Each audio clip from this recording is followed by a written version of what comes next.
सबने स्वागत किया है।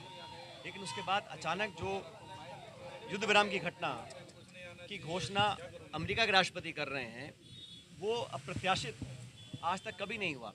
और प्रधानमंत्री जी ने स्टेटमेंट दिया, अच्छी बातें बोली और मैं उम्मीद करता हूँ कि सारी बातें सच हों, लेकिन उन्होंने अभी तक इस पर स्पष्टीकरण नहीं दिया कि जो सीज फायर हुआ वो इंक्रीज ट्रेड वॉल्यूम्स के को दिखाकर किया गया, कश्मीर में मध्यस्थता को स्वीकार कर किया गया। ये ठीक है, विदेश मंत्रालय के प्रवक्ता बोल रहे हैं कि हमारी पॉलिसी में कोई चेंज नहीं है, लेकिन जो परसेप्शन दुनिया में बना है उसका भी हम लोगों को ध्यान रखना पड़ेगा। और हमेशा से पिछले 25 सालों में इंडिया की तुलना, भारत की तुलना चीन से हो रही थी और होनी भी चाहिए।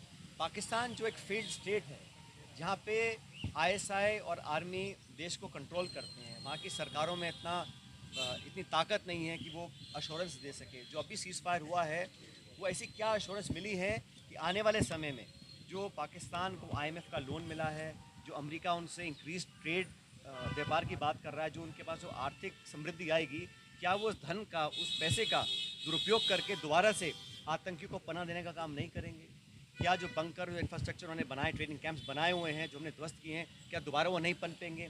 ऐसी क्या अश्योरेंस हमको मिली है सीज फायर के माध्यम से?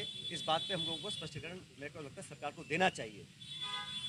और जिन लोगों ने सीज फायर किया, उसी रात लगातार सीज फायर का उल्लंघन हुआ, वायलेशंस हुए, बॉर्डर पर बमबारी हुई, गोलाबारी हुई, अनेक सैकड़ों निर्दोषों की जानें गई हैं। तो उन लोगों की विश्वसनीयता पर कितना विश्वास किया जाए जो सीज फायर की घोषणा के चंद घंटों बाद बमबारी कर रहे हैं? तो ये जो पूरे 2-3 दिन का मसला है, और भी सऊदी अरेबिया जाके डोनाल्ड ट्रंप राष्ट्रपति ने जो बातें दोबारा बोली हैं, उसका सीधे तौर पर खंडन सरकार ने नहीं किया है। साथियों, मैं मानता हूँ कि भारत की तमाम जनता, सभी पॉलिटिकल पार्टीज़ इस बात पर सहमत हैं कि भारत ने बहुत आतंकी हमले झेल लिए, चाहे मुंबई की घटना हो, चाहे पुलवामा की हो, चाहे पहलगाम की हो। और जब पाकिस्तान बोलता है कि निष्पक्ष जांच होनी चाहिए, निष्पक्ष जांच हुई। जब पठानकोट पे हमला हुआ था, तब हमने तो पाकिस्तान की एजेंसी को इनवाइट किया था जांच करने के लिए। पाया गया कि उनके हाथ था। पाकिस्तान में जो कसब पकड़ा गया, वो पाकिस्तान के कंट्रोलर और हैंडलर उनके पाकिस्तान के थे, प्रमाणित है। मुझे लगता है कि विश्व स्तर पर भी हमको प्रमाण देने चाहिए, ताकि पाकिस्तान को FATA की लिस्ट में दोबारा डाला जाए। और जो टेरर फंडिंग है, अगर उनके सारे दरवाजे खोल देंगे पैसा एकत्रित करने के लिए, तो वहाँ की जो सेना है, वहाँ की जो ISI है, वो संसाधन का दुरुपयोग करेगी, ऐसा मैं मानता हूँ। लेकिन अगर कोई विश्वास करने लायक बात की गई है, तो उसको सरकार को बताना चाहिए। अभी हम सब चाहते हैं कि भविष्य के लिए, अभी कहा गया है कि ऑपरेशन सिंदूर अभी ऑनगोइंग है, और मैं पूरा भरोसा करता हूँ हमारी वायुसेना पर, हमारी थल सेना पर। जो भी निर्णय वो लेते हैं, जो भी कार्रवाई वो करते हैं, उसमें पूरा समर्थन उनको है। हमारे जो सैनिक हैं, उनका शौर्य, उनका बलिदान, उनकी वीरता, उसका कोई सानी नहीं है। और पूरा भारतवर्ष हमारे फौज के साथ खड़ा रहेगा। हम तो सरकार के साथ भी हैं, लेकिन सरकार ने जब तक किया है उस पर भी क्लियरली अपनी बात रख नहीं पाए। और जो ट्रंप साहब बार बार बोले जा रहे हैं और रुक नहीं रहे हैं, उन्होंने पहले कहा कि मैंने सीज़फायर करवा दिया, अब कल वो बोल रहे हैं कि मैंने इनको व्यापार का लालच देकर दोनों को समझा दिया, भारत पाकिस्तान को। तो भारत की तुलना जो पाकिस्तान से हो रही है, वो कतई बिल्कुल ठीक नहीं है, क्योंकि कोई तुलना नहीं हो सकती।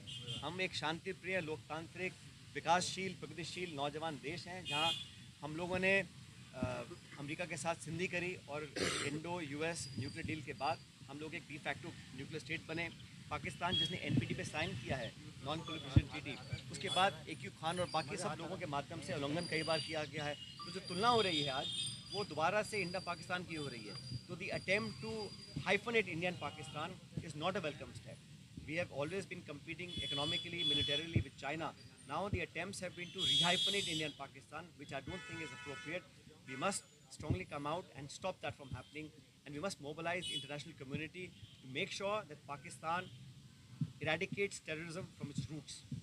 There has to be solid assurance for the future that India will not fall victim to any other terror plots that Pakistan has been doing for the last 25 years.